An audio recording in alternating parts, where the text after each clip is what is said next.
Póngase de pie, hermano, vamos a adorar al Señor con alabanza de oración. Alabado sea el Señor. Póngase de pie. Gloria a Jesús.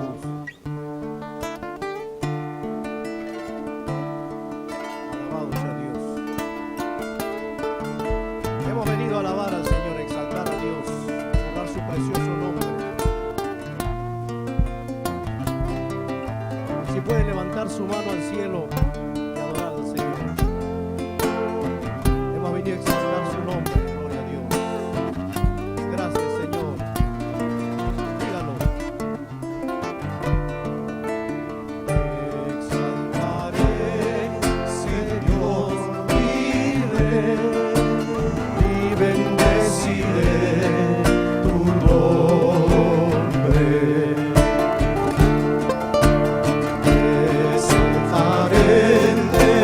Para siempre, cada día te bendeciré y alabaré tu nombre eternamente y para siempre. Grande eres, Jehová, digno de suprema alabanza, y su grandeza inescrutable, cada día te bendeciré y alabaré tu nombre eternamente y para siempre.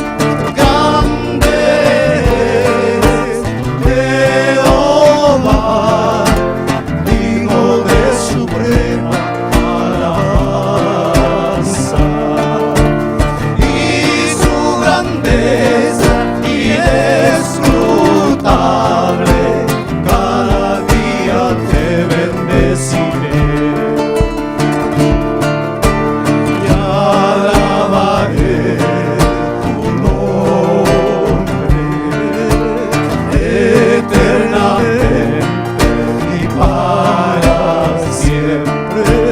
Grande es Jehová, digno de suprema alabanza, y su grandeza inescrutable, cada día te bendeciré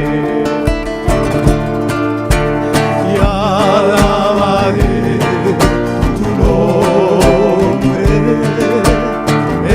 eternamente y para siempre.